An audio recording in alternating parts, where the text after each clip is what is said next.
he talked a little bit about the sort of the epidemiology of interpersonal violence, of depression, and substance abuse in the general population in HIV, and the data relating this to the effects on various measures of adherence. So to finish up today, I'm going to talk a little bit about screening and interventions and appropriate care.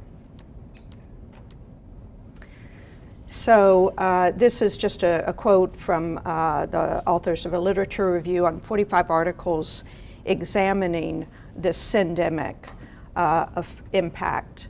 So to truly address the needs of this population, we clinicians must consider the compound burden of these epidemics and deal with them in a comprehensive and culturally meaningful way. On a clinical basis, this implies using multidisciplinary approaches to effectively screen for substance abuse, depression, or PTSD, and violence in the setting of HIV care. So let me talk a little bit about some of the data that's come out about screening. This was a study from North Carolina looking at screening for substance abuse and depression in an HIV clinic. And what they did in about 1,400 individuals is they had them in the waiting room while waiting, completed several screens, the PHQ-9 for depression, substance abuse and mental illness symptoms screener, and then questions about adherence. And they found that about a third of these, by the way, were women, and about 3/4 of the women were African American women. About 12% had indications on screen of moderate to severe depression.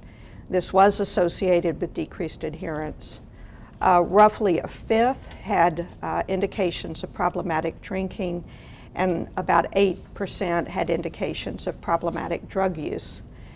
And so the authors said that patients were willing to disclose mental health distress, substance abuse, and suboptimal medication adherence if they were asked. So it highlighted the importance of trying to routinely assess these behaviors.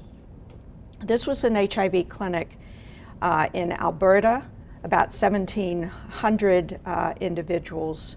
46% of the women in HIV care, this was screening for violence, had experienced IPV. Only, again, about a fifth of patients had been asked about violence in any other healthcare setting.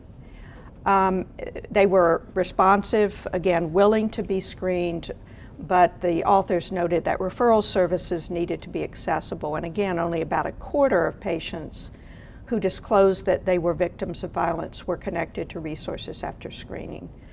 So the authors said, we recommend that universal IPV screening be incorporated within regular HIV clinic care. The survey should be given after trust has been established, with regular follow-up every once or twice a year. And then a referral process must be in place for women, for patients who disclose abuse. This is a third study screening for violence in a Chicago HIV clinic, smaller study, but all women, 102 women of color. And they screened at baseline with basically 4 screens. One's women's experience of battering scale, which is sort of a measure of power or control. A 3-question ER screening for IPV, which is very similar to the screen that I'll mention a little bit later in EPIC. They had 1 question measuring fear of partners, barrier to care, and then they were asked to identify the level of safety in their relationship, which they called an acuity assessment. And that this acuity assessment was repeated every 6 months. And then at 3 months follow-up, they were also asked about how likely is it you became infected with HIV as a result of forced sex. The results of the study, bottom line, women who reported violence were about 8 times less likely to be virally suppressed. This was less than 200 copies per milliliter.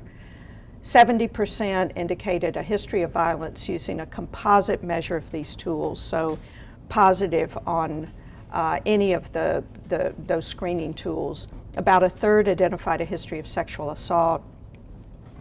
And the acuity assessment identified about 41% of patients as having a history of violence.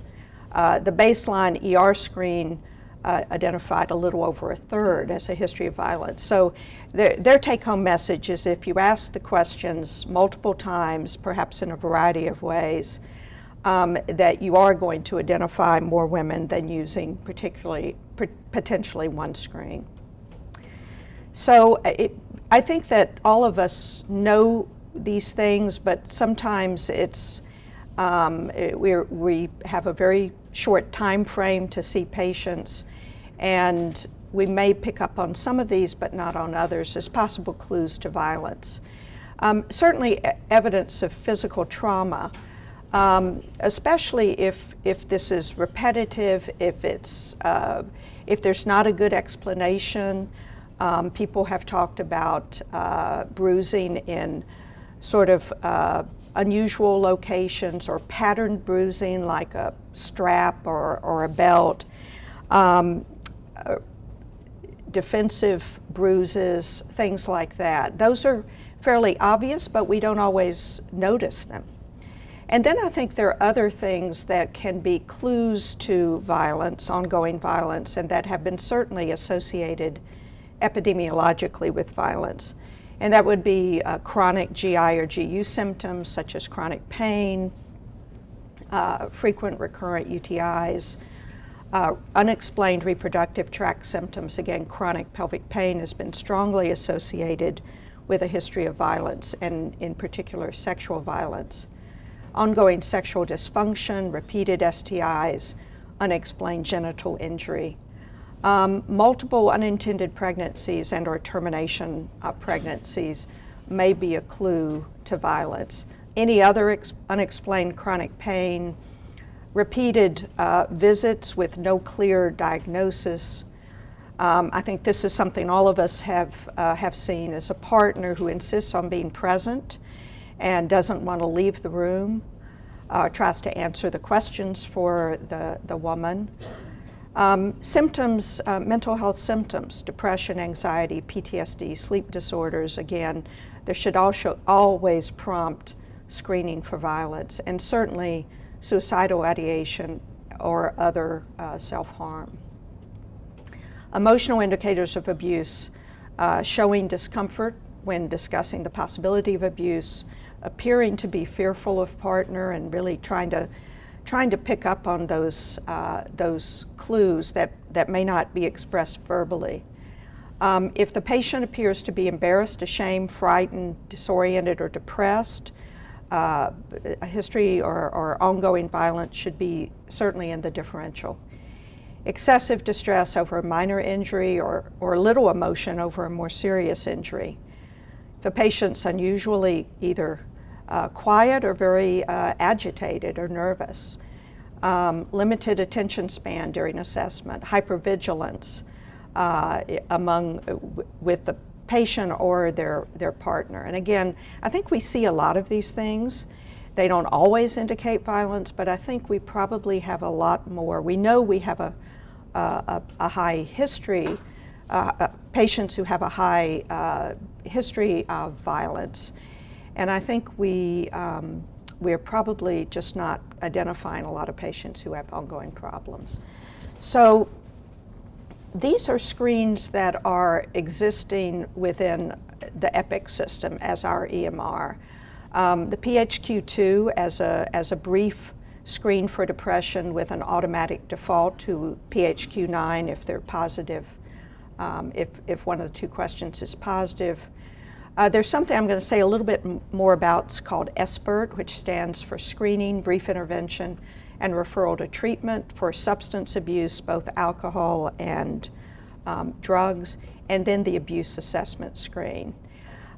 Here is just a selection of IPV screening tools. The one that we have in EPIC and that we will be using in this pilot project is the Abuse Assessment Screen. Now, this was actually developed for and tested in pregnant women. So it's 5 questions. One of the questions related specifically to pregnancy, but it's 4 questions. It does assess sexual violence, and you can see the sensitivity and specificity listed there. So this is the screen. Have you ever been emotionally or physically abused by your partner or someone important to you? Within the last year, have you been pushed, shoved, slapped, hit, kicked, choked, or otherwise physically hurt by your partner or ex-partner? Since you've been pregnant, for pregnant patients, have you been hit, slapped, kicked, or otherwise physically hurt by someone? Within the last year, has anyone forced you to have sexual activities you did not want? And number 5, are you afraid of anyone? So this is in EPIC. I think that in OBGYN, in our regular clinics, it is now asked routinely. But we, I think, are trying to more routinize the questioning at each visit for these patients. So looking at screening for depression, both PHQ-2 defaulting to PHQ-9 are available in EPIC. It's a recommendation for screening by the U.S. Preventive Services Task Force. PHQ-2 is a 97% sensitivity, 67% specificity in adults, and then the PHQ-9, 61% sensitivity, 94% specificity in adults. And so this is the PHQ-2. So it's 2 questions. Over the last 2 weeks, how often have you been bothered by any of the following problems? And then you can see the score based on frequency. And this is little interest in pleasure or doing things, feeling down, depressed, or hopeless. With the score, if they score at all, anything above 0, it defaults to PHQ-9. And it's the same scoring system, but this is the questions that are asked. Little interest or pleasure in doing things, feeling down, depressed, or hopeless, trouble falling asleep, staying asleep, or sleeping too much, feeling tired or having little energy, poor appetite or overeating, feeling bad about yourself or that you're a failure, have let someone down, trouble concentrating, moving or speaking very slowly, so or else being very agitated, and then thoughts of hurting yourself, so suicidal ideation, thoughts of hurting yourself or that you'd be better off dead. And then, as I mentioned, the SBIRT, again, it stands for Screening, Brief Intervention, Referral to Treatment. This is now actually a care improvement initiative through the Maryland Department of Health and Mental Hygiene. And it involves application of a evidence-based screening, simple screening test to see if the patient has or is at risk for alcohol or substance use disorder. A brief intervention, which consists of explanation of screening results, information, and assessment of readiness to change and advice on change, and referral to treatment for those who have positive results for more in-depth assessment or treatment. Currently, and I think this may be changing, but the alcohol screen that has been in EPIC is the AUDIT-C, which is an evidence-based screen. I'm not going to go through these, but you can see that it's a point-based system. And then drug use is asking about both illegal and street drug use, as well as prescription drug use or misuse. So the rationale for using SBIRT is to identify patients who have a substance use disorder, whether that's alcohol or other substances, as well as those who are at high risk for developing a substance use disorder. So they are risky drinkers or using some misuse of prescription drugs or other indicators. And then it's to obviously introduce some interventions to reduce or eliminate alcohol or other drug consumption. And then to help motivate them to accept referrals when they need more specialized assessment and treatment. And there's a fairly good data on the effectiveness of this model using the Cochrane 69 primary care brief intervention trials for over 33,000 participants was shown to significantly reduce alcohol consumption compared to controls. There have been some demonstration projects with 11 programs to try to promote adoption of this model and sustained implementation of the model. And they found that the pre and post implementation differences were clinically meaningful and statistically significant for almost every measure of substance use. Obviously, or maybe not so obviously, the greater the intensity of the intervention, there were larger decreases in substance use. And brief intervention was cost effective. It's been shown to be associated with reduced healthcare costs, ED visits, and hospitalizations. So this is in the general population. So I think that we don't have a lot of evidence based on how often should be screened. The Maryland Health Care Coalition Against Domestic Violence recommends screening for violence every patient at every visit. And that's what we have implemented in our general gynecology clinics. For depression and substance abuse, there are no formal evidence-based screening guidelines that I'm aware of or could find.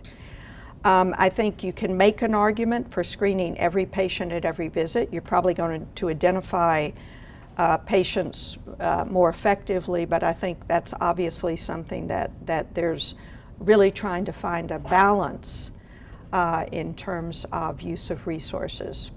And we're hoping that this pilot project will give us some more information. So in this program, what we will do for a period of time, and we're looking at right now for a 6-month period of time, women who are attending the Bartlett Clinic for Gynecologic Services will be screened at each visit for IPV, for substance abuse, and for depression. We plan that our screening will be performed by our HIV counselors in our women's health program. And I think that, as I mentioned, in the general GYN clinics, we use MAs. I think one of the issues is having a private area to ask these questions. And we want to try to standardize the way they're asked and the interventions that are offered. Women who do screen positive will be further assessed, and the brief interventions, as I said, including educational resources and referrals as appropriate. And then the HIV counselors will continue to follow these women to help to those who screen positive to follow up with on an ongoing basis as a linkage service. And then we will refer, as indicated, social services, psych, and other resources. I think all of us know, and particularly with violence, I think we perhaps are used to screening in our patient population for substance abuse a little bit more often. I think we probably don't screen as often for depression, and I think we screen the least perhaps for violence. And there are a lot of barriers. When we started this in the general GYN clinic, we ran up against this with both clinic staff and providers. I think one is just thinking this isn't really a problem, or not as much of a problem as it is. Discomfort with the topic is a big one. In some cases, there's a tendency to blame the victim. Lack of training is huge. And then one of the things I hear the most from many of our providers is that they don't know what to do if it screens positive, and they don't have the time to deal with it. The lack of privacy to screen, the fear of offending patients by asking certain questions, and then the perception among clinicians that it's really not their role to screen, and that we have, our 15 or 20 minutes with each patient. I think privacy is a huge consideration in confidentiality, and that has to be assured. Having information that's easily available. There are many women, it's been shown, who have a history of violence, even ongoing violence, who are going to screen negative because they're not ready to disclose that. But often, if there is information available in waiting rooms, in bathrooms, and other patient settings, including clinic rooms, that will ultimately help patients get the care they need. Having a systematic protocol and a screening script, using validated screening tools, and then being aware of any mandatory reporting issues and making sure there are referral resources that are available. When there is violence that you uncover, remember, you don't automatically call the police without the adult victim's consent. It is mandatory, it's by law, to report underage violence. And some of these laws will vary according to different specific state laws. How do you respond to a positive screen? First of all, you want to acknowledge that it is positive, and in an appropriate way offer support and encourage referrals. Ask her if she wants help. Many women who at least disclose violence are not ready to ask for help, but giving her information and potential referrals is something that's important to do even if she's not at that point. Talking about safety planning and encourage safety planning and helping her with safety planning is critical, even if she's not ready to leave the abusive situation. And then additional assessments to determine the level of danger, or if there is potentially evidence of self-harm. And then identifying relevant comorbidities. I mean, somebody who's coming in who's got evidence of ongoing physical trauma, who's got ongoing repetitive STIs and positive violence, you're going to respond in a slightly different way. So this is just an overall model. You can, for individuals who are HIV positive or at risk, and looking at the initial understanding that these are problems that often are co-travelers, screening for them. Someone may screen positive or negative, and then trying to integrate as much as possible the initial care and referral system for those individuals, with the goals, obviously, of decreasing their risk from substance abuse, from violence, from depression, but also improving their adherence to care and viral suppression. Ensure that services are culturally relevant, trauma-informed, and that's something that the whole issue of trauma-informed care is something that's being discussed a lot, and it really involves a whole systems approach. Incorporate gender-responsive, coordinated, collaborative, and integrated services, using peer supports, which I think in the Bartlett Clinic and in our programs we do very well.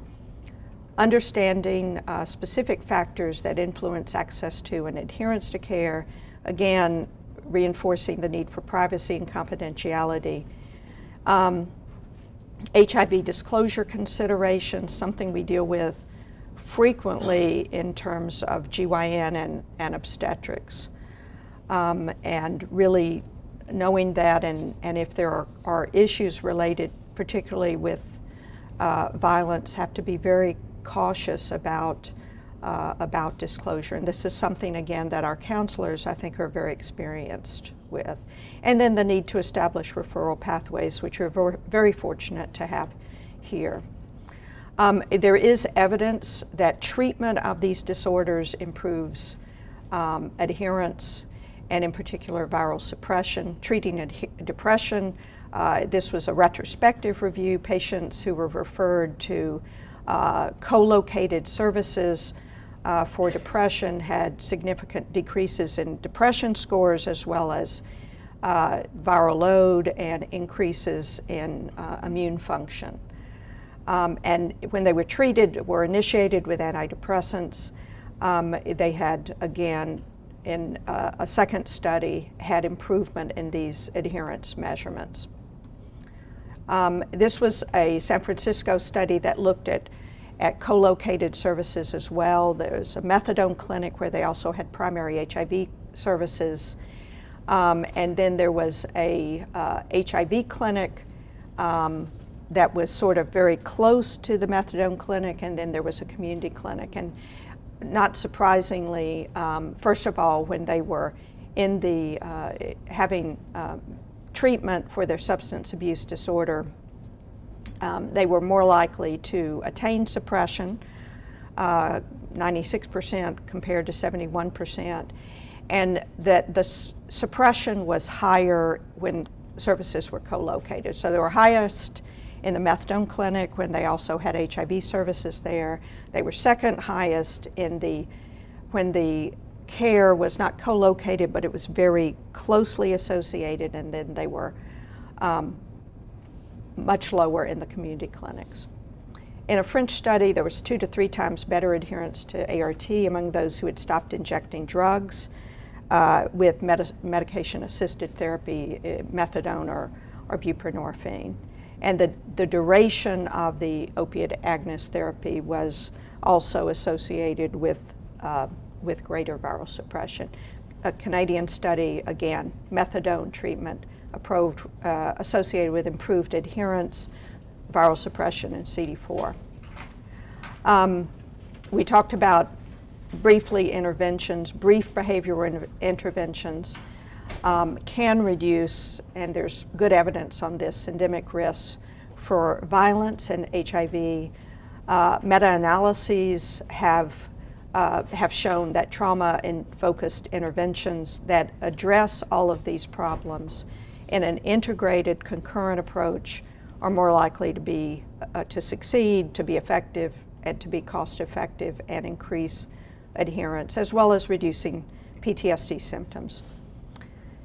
And then other trauma-informed interventions for those who are HIV positive have shown significant effects in reducing these additional problems, substance use disorders, PTSD, and risky sexual behaviors, as well as improving adherence. Here are some resources specifically related to violence in Maryland and nationally.